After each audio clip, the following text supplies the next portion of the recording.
What kind of nonsense is this? It's a lot of nonsense. A little nonsense now and then is relished by the wisest men.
Good evening, ladies and gentlemen. Welcome to another brand new episode of Untitled Nonsense.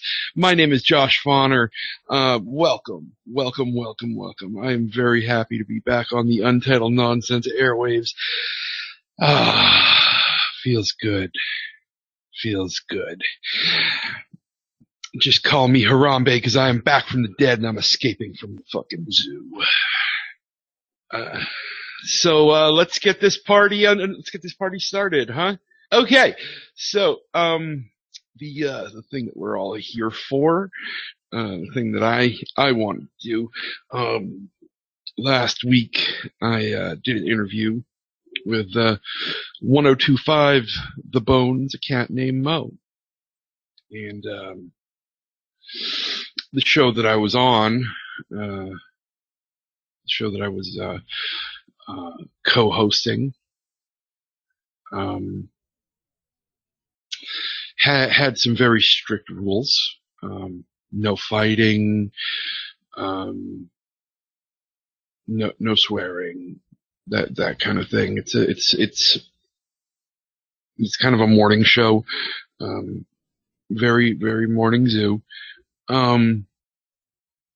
So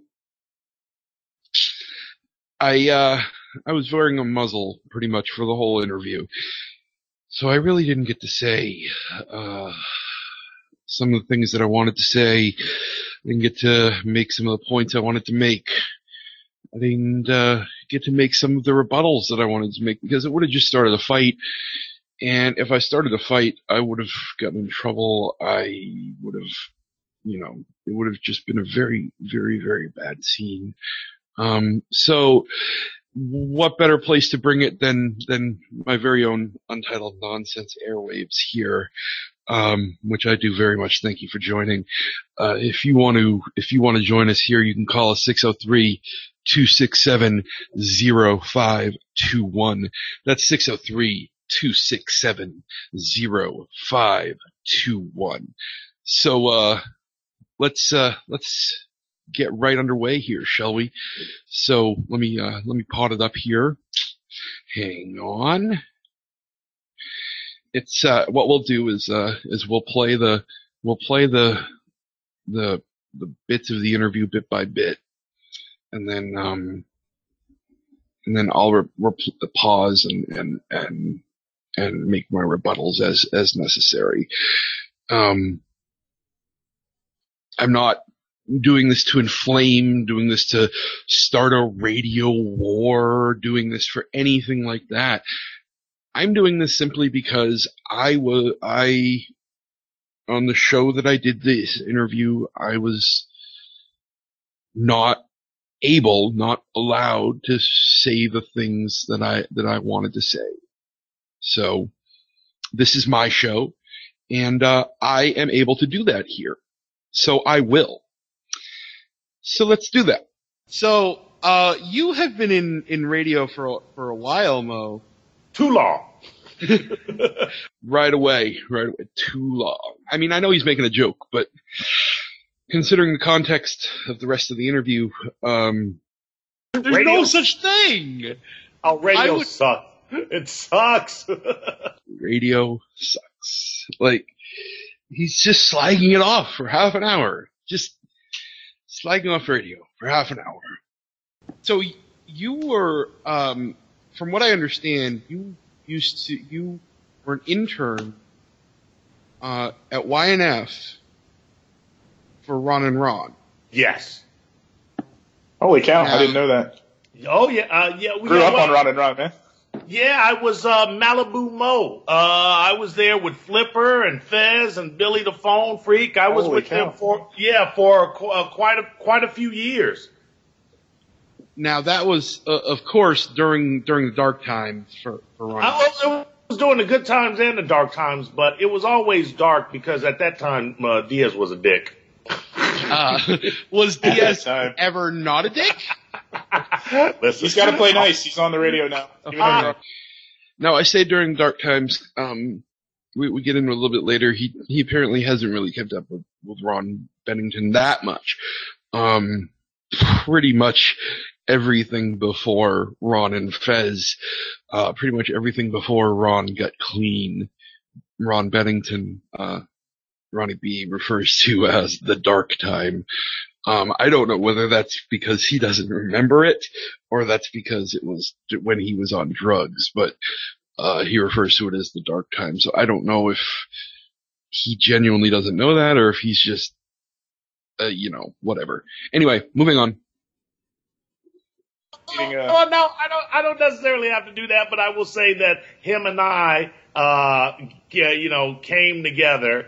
So, an understanding.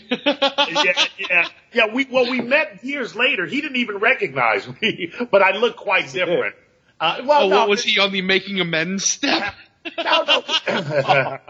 It was at $1 place. It was when I was at CBS Radio and doing sports for a short time. And he was getting a cup of coffee, and I walked up to him. I go, "Hey, Ron." He turned around and he looked at me. Now, I'll remind you, or I'll let you know because you wouldn't have known. I was a pencil thin, flat top, little kid at the time. And now I've got a little bit of muscularness to myself, and my arms, I got full sleeves, and I have dreadlocks. So in his defense, I look completely different. So you were once kid and now you're play. Yeah, exactly. There you go. I like that analogy right there. I like that analogy. But with dreads. Yes. All right, so you walk up to him and you go hi, and he didn't recognize you at all, not in the least. No, as a matter of fact, he thought I might have been Flipper. You like my fake laugh? Yes. So what was like Ronnie B as much of a genius back then as he is now? Like even everything going on. Yeah, I mean, have you heard him on Sirius Satellite now or no? Every day I listen. Yes, yeah. I think he was better than he is even now. Really? Yeah. You know why? I'll tell you why. Because he could throw out one-liners, or he could respond with a quip, or he could respond hilariously better than anyone I have ever seen, and to this day have ever seen. But now in the role of the host, he doesn't get to do that as much because he's setting up the stories. He's setting up the conversation as opposed to letting someone else set it up and then him being able to sit back and just kill it and kill it. So it's not a function of him, I don't think, being as funny as he was. It's just his role is different, and I preferred him in the. Now I got to stop there because I just in my personal opinion, I think that while he may have been like quicker witted as far as funny goes back then, I think Ronnie B now is better overall because he has the worldliness that comes with the knowledge of getting off the junk. Like, he's been through the ringer. He's been through it all and come out the other side. And because of that, and laughed at it, he's had his appendix taken out with no painkillers. Like, that's, like, I don't think it gets much more extreme than that. So, in my personal opinion, I don't know how you could say that if he was better back then. Like, I don't know. That's just me. Anyway, moving on.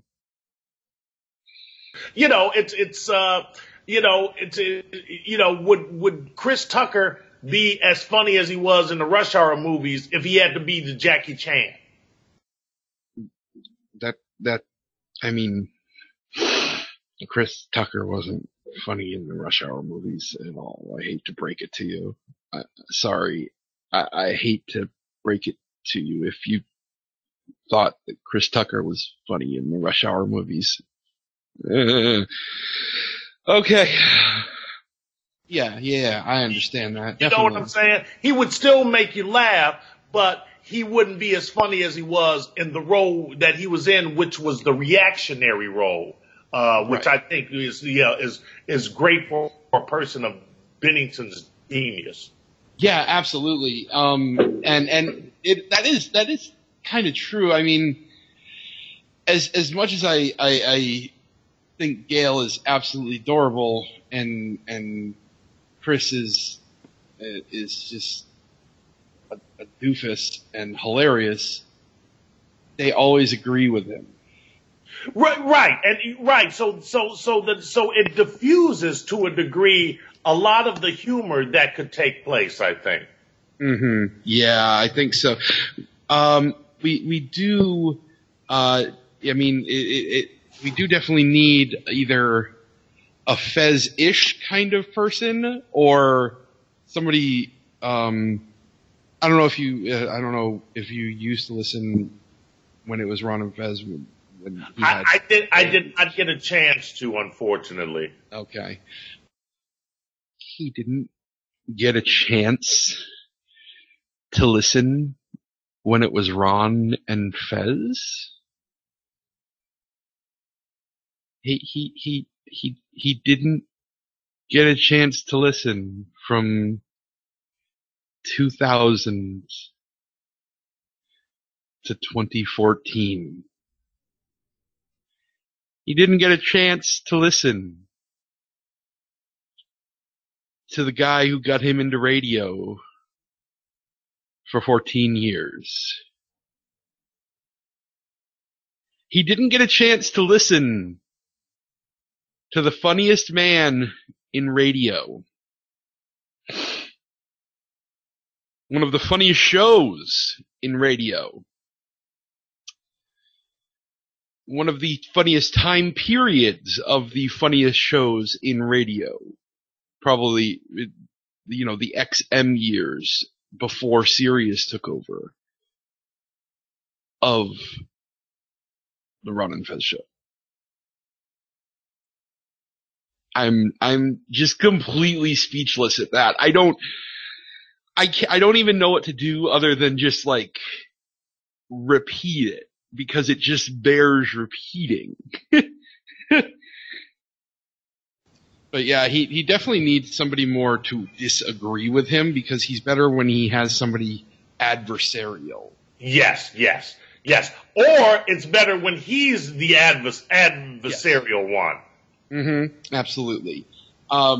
So what got you into radio? Who got you, what was... Ron Bennington. I was a regular. Really? Yeah, I was a regular caller, and he thought I was funny, and then they were doing a Mandingo dream date, and they needed a black guy for the... Is that Sean laughing? That was Josh, but I'm laughing too, just at the premise. Yeah. They used to remember the dream dates that they used to do. I did. Yeah, and once I was on, they loved me. Diaz briefly loved me, and that's literally how I got on. Yeah. What's your best Bennington story? What's your best? I would say this. I was at his comedy scene. Uh-huh. At Ron Bennington's comedy scene. I was in the green room, mm-hmm. which is coordinated. You can't. It's a room where no one else can. No one can see you. I'm just sitting there chilling, and I think I was maybe emceeing, but I was waiting for them to load the room up. Bennington comes in, lays out a line of coke, rolls up a 20, snorts it, walks over, hands me the 20, and walks out. Nice. Which I had never seen. That was my first experience with something like that. And I was like, oh, all right, there you go. That's a tip for you, kid. There you go. Yeah. To me, it was like, get out like you live. There you go. Real nice. Now, while that is a great Ronnie B story, I just in the time that you were there, they were on from 87 and 97. I'm not sure the exact years that Malibu Mo was with them, but from 87 and 97, that's 10 years. Just figure at least 5. You got 5 years with Ron Bennington and the Disciples of Comedy, and that's the best Ronnie B story you got? I mean, we had been planning this interview for months. It was one of the only reasons I was still on the show, because the show had kind of taken a turn for the Morning Zoo format, and I wasn't really feeling it anymore, but I had this interview to look forward to at the very least. And then this interview happened, and I was heartbroken. And I mean, this was one of the questions that I was looking forward to asking the most, and it was a little bit of a letdown that I mean, there wasn't like there have been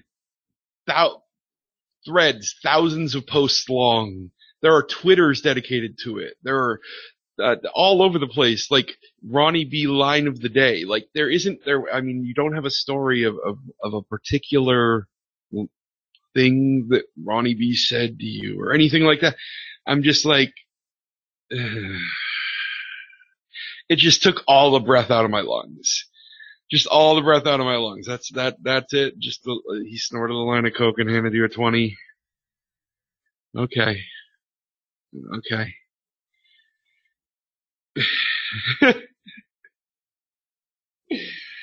I mean,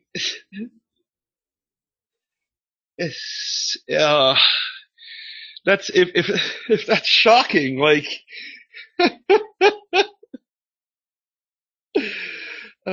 moving on. Wow. And that's just like a pick me up for Ronnie. Like, that was just like, yeah, oh yeah. But that would end up being the demise of that particular duo right there. It certainly affected them and their friendship because Diaz was and still is a health nut, real into physical fitness, and living clean. And Ronnie was hanging around with the disciples of comedy, Carl LeBeau, Jimmy Schubert, and all of those cats, and they were perpetually wasted. But and the funner half, by the way, the funner half. Right, absolutely, yeah. If you could, from what I understand, if you could snort, smoke, shoot, drink, any of that. But also, they were comedians. They were just, remove that from the equation. It was just funny. They were just fun, Yeah, absolutely. And so that got you in, like, did you have any interest in being in radio before Ron, plucked you out of obscurity? Nope. Really? Nope, I don't have any interest in it now. Dude, I'm not even lying to you. Is it just because the industry is where it's at right now? Is that just part of the grind that it's worn you down? Because it is a rough place these days. Here we go. We're about to hit pay dirt, ladies and gentlemen. We're about to be where we want to be. This is the bit that really, really, really got me upset. This is the segment that really made me just check out from the whole thing. It just took the wind out of my sails. It made my depression worse for the rest of the week. Like I'm bipolar, and I'd been in the middle of a really bad depressive swing. But I'd been holding out because, hey, I get to do this interview and it's a radio guy and it's awesome. I've been doing podcasts since I was 16, 17 years old, and I get to interview this radio guy, and he worked with Bennington, and it's great. And don't have any interest in doing radio, but it gets better. I got to be honest with you, Jean. It's not that it's worn me down, and I have certainly had fun times in radio. It certainly afforded me a lot of different things, and I've absolutely had experiences that I wouldn't have had if it were not for radio. It's just I never had respect for the medium. I think as far as entertainment goes, radio may be one of the most disposable forms of entertainment out there.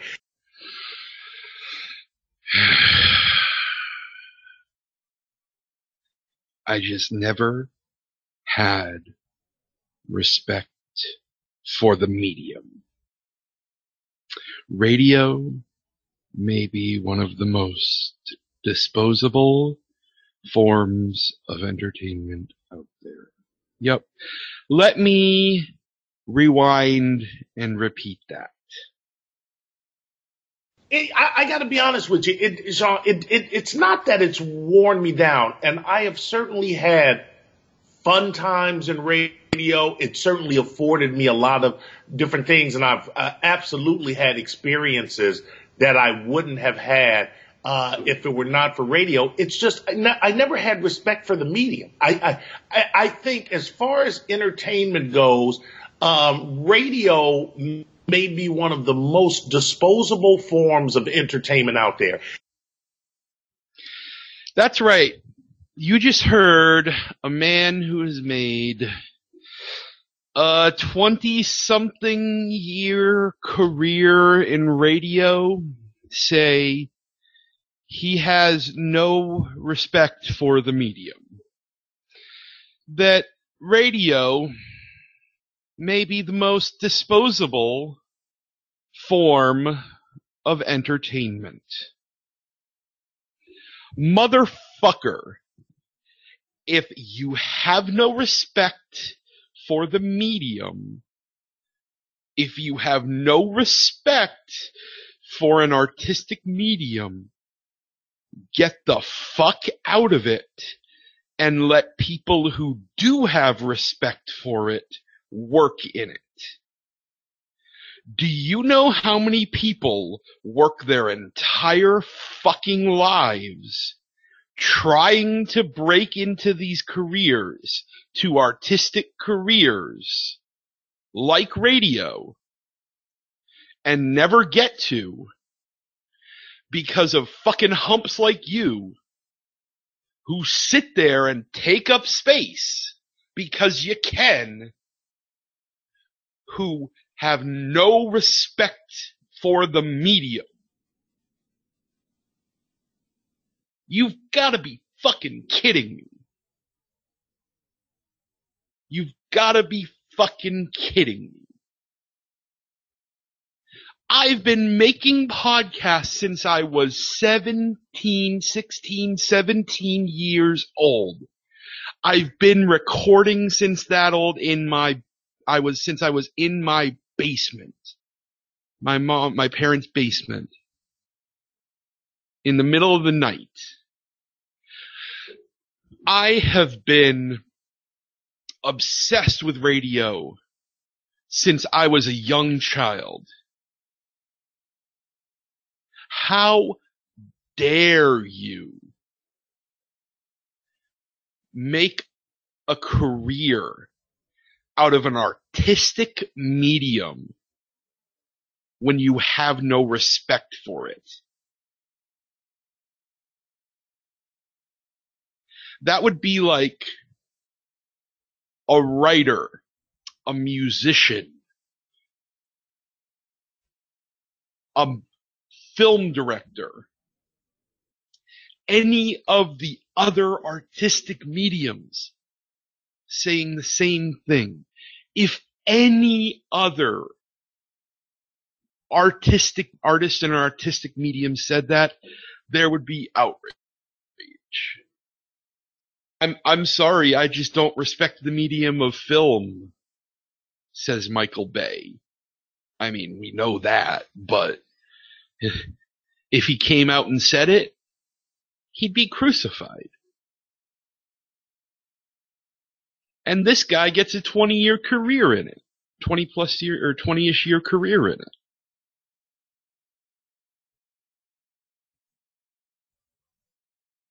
Radio is not a disposable medium.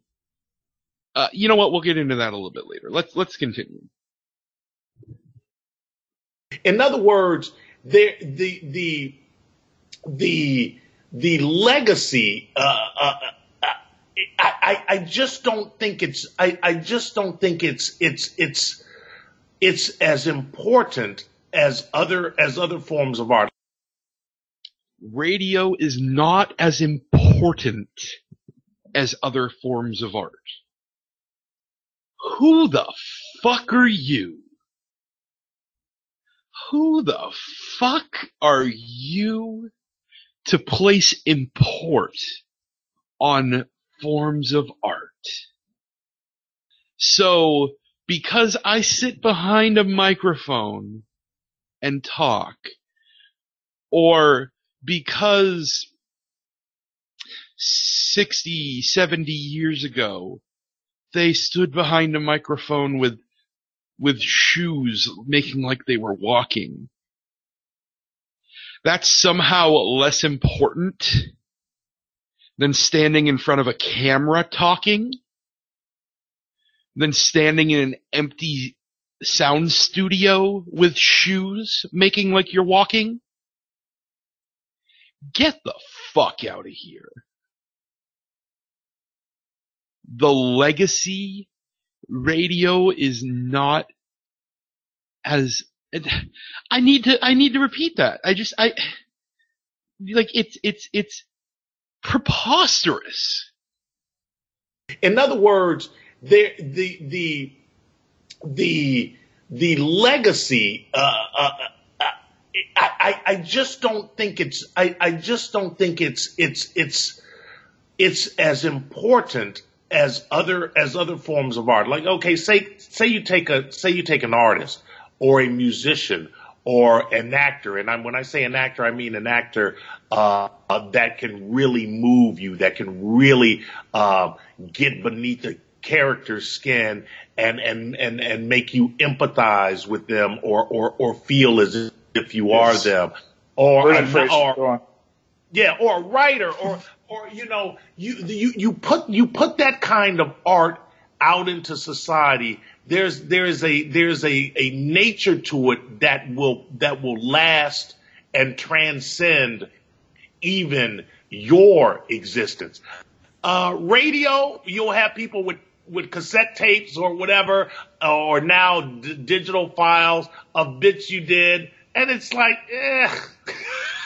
you listen to it again and it's funny, but it's like, I've made my career for 20 years creating this form of art. Other people have spent their whole lives trying to do this. Other people have spent their whole lives doing this, creating this form of art. And make no mistake, talk radio is an art, is an art form. It takes something to be able to create a talk radio show. Whether you're by yourself or whether you're interacting with other people, interacting with callers, interacting with hosts. I personally prefer to interact with co-hosts. If it were up to me, I'd have 2 other people sitting here with me right now. But unfortunately, I can't find reliable enough people to take it seriously enough to sit here with me for 2 hours a week. So I do it by myself. I have just decided to buckle down and do it myself, and I can do that because I have the artistic talent to do that. It's an art. It's an art form. It's just as important as any other. Continuing. I guess that's the entirety that clip is going to allow me to do. I don't know how this new thing that YouTube has works, but let's see. Hang on. But I mean, that's really the biggest part of what I wanted to talk about that he said. But yeah, I mean, I guess so. But I got the bit that I wanted mainly, where he said he didn't respect it, and that that it's not as important as other forms of media, as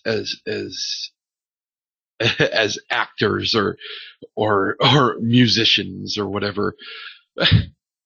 Really? That it doesn't move you? Really? Because it doesn't. It can't move you like that, because I could have sworn when I was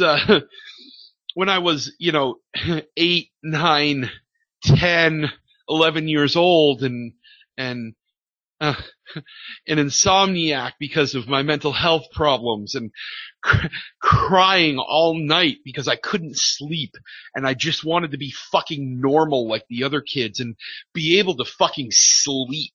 Like, just wanting to be normal and be able to sleep. Like, and it bothered me so much that I would just have these dark thoughts of killing myself at fucking 8, 9, 10, 11 years old. The only thing that would quiet my thoughts would be listening to radio. But no, it's not as important as, in the middle of the night, of course, because I can't go watch TV while the rest of the family's sleeping. I can't go blaring music or anything like that. So I would quietly listen to radio in my room. But no, and my boxes and boxes and boxes of old time radio cassettes and CDs and vinyl records. There's just no legacy. It's just, and the websites dedicated to decades of full episodes. Like, if you go online, there is just about every single day from 2000 to 2014 of Ron and Fez. There is just about every single day of 2000 to 2015, of 99 to 2015. 2014, I'm sorry, because that's when Anthony was fired, of Opie and Anthony. I don't even know about Howard because I don't listen to Howard. There's no legacy. That's why radio is still around. That's why it's still alive. That's why it's still not dead yet. Get the fuck out of here. And you still have a job in radio? You still have a career in radio after 20 years with that fucking mindset? You gotta be the best ass kisser in the world. You gotta be so far crawled up the ass of that program director that you're seeing sunlight through his mouth. Like, it is ridiculous. I can't even begin to think about it.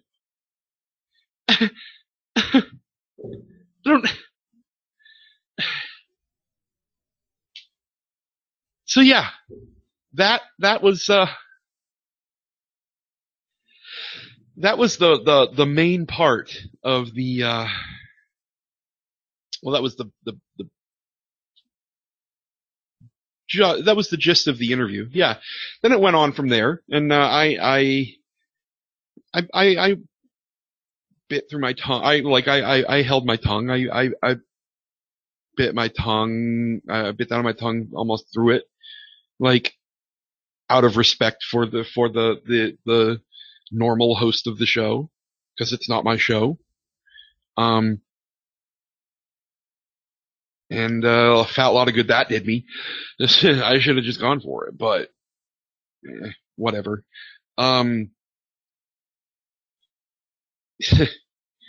Anyway, you're listening to Untitled Nonsense. You can call in at 603-267-0521.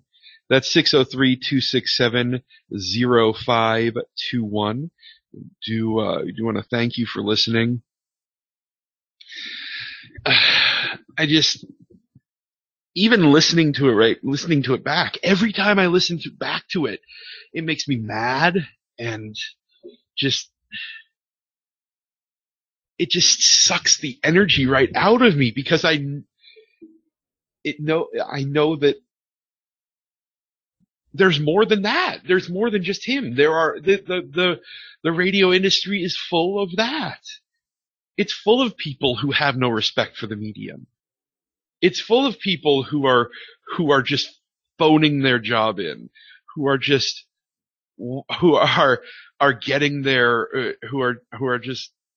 doing morning zoos and phoning in their shows and getting their bits from Prep Burger and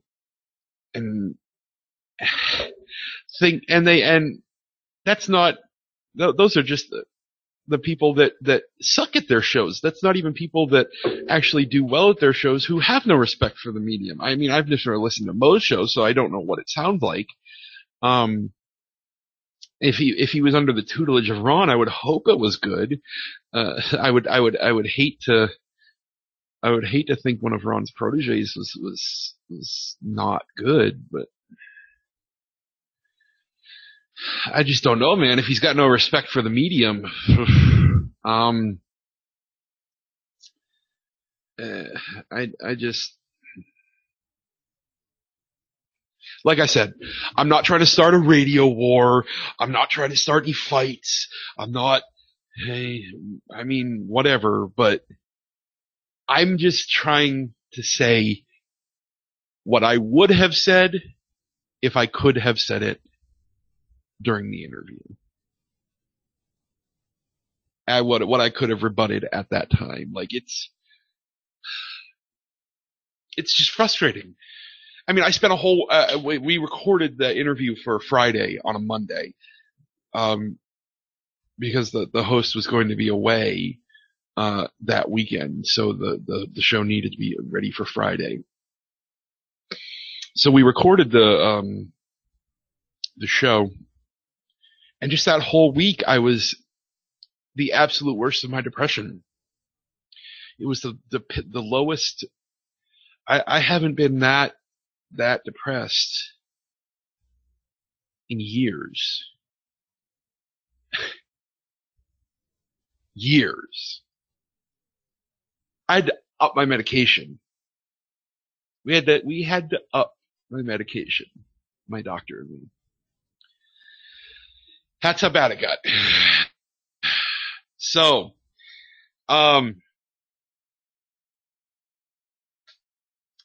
yeah.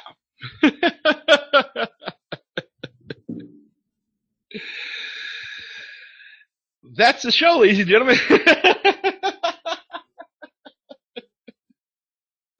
Wow, that took up like 40, 45 minutes. Wow, that took longer than I thought it would. Imagine that. Let me go ahead and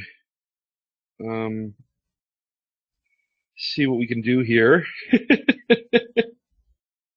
Let me pull up some fodder, some show fodder here, so we can pull up so we can do some more talking. Just a moment. I know what I wanted to talk about. This disturbing trend I'm noticing more and more. And it's happened all along. It's a systemic thing. It's all over our culture, but I'm just tending to notice it more and more. And once you see it, I think you won't be able to unsee it.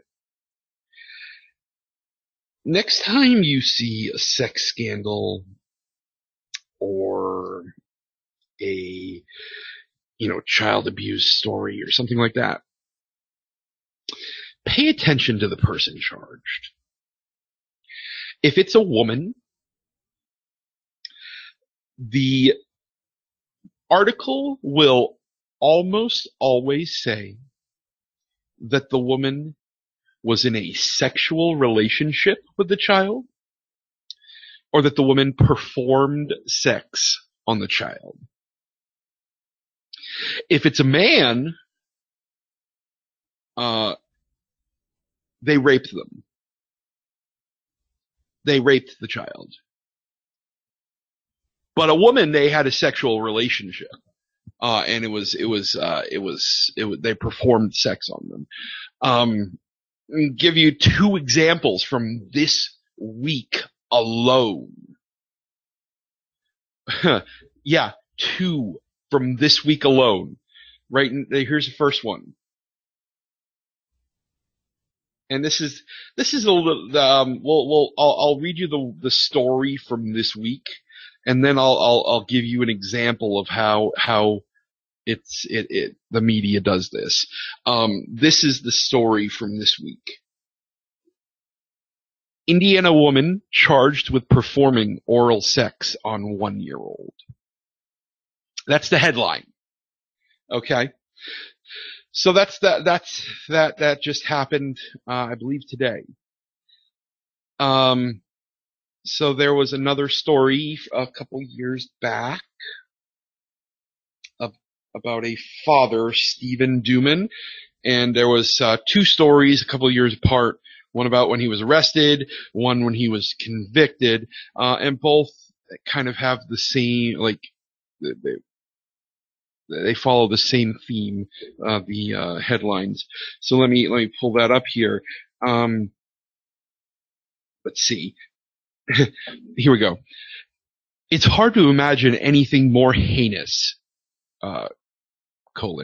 father killed 15-week-old daughter during oral rape.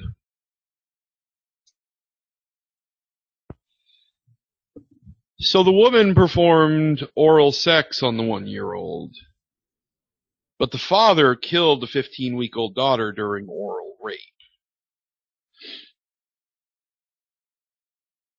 Gotcha. All right. So the other one,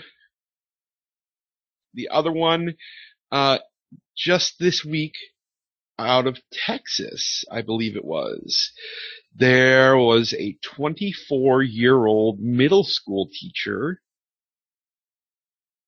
Let me pull it up here. I believe it was, Aldine, I believe it's, Aldine Middle School, Aldine Independent School District middle school teacher, accused of sexual relationship with a 13-year-old. A 24-year-old woman cannot have a sexual relationship with a 13-year-old. A 24-year-old anybody cannot have a sexual relationship with a 13-year-old anybody. A 13-year-old cannot consent to a sexual relationship. Therefore, it is rape. The 24-year-old raped the 13-year-old. It was not a sexual relationship. You need to get your shit together, media. This is the kind of shit that perpetrates the idea that all men are bad guys, stranger danger bullshit, and that women can't harm kids.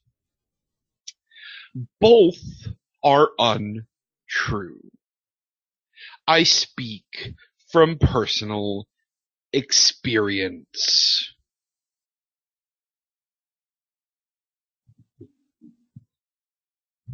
And I'm so sick of these fucking retarded people, these fucking assholes going, wish I was a 13-year-old. She could scar me any day. Fuck you, dude. Fuck you. Do you have any idea the problems that 13-year-old is going to face later in life? With relationships? With intimacy? Hell, just socially. Do you have any idea? No, you don't.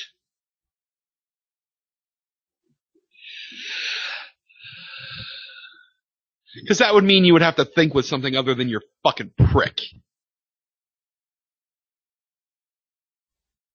It's mind-blowing. It's just fucking mind-blowing. And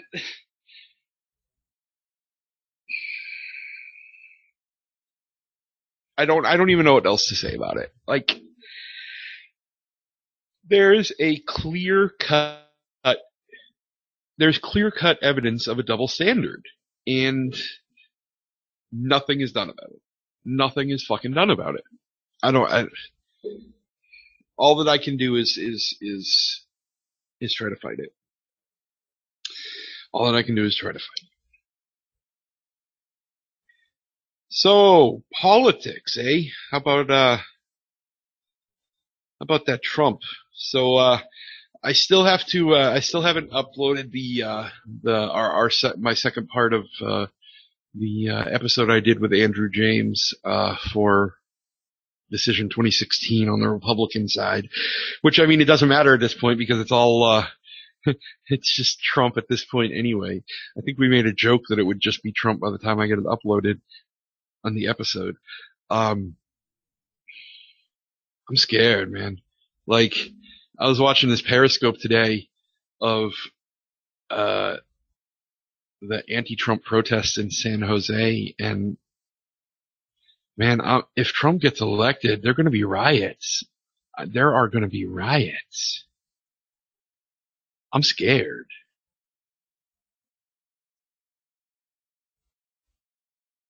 And fucking Bernie. Bernie is the Trump of the left. Like, Bernie and Trump are opposite sides of the same coin. They are the opposite sides of the same coin. I don't understand how anybody can't see that. Bernie is continuously just spouting talking points, and when he's pushed for more information, he gets pissed off, he sputters, he leaves interviews, which even Trump doesn't walk out of interviews. He talks over people, he gets, how did he get that far? And how is he still drawing these crowds?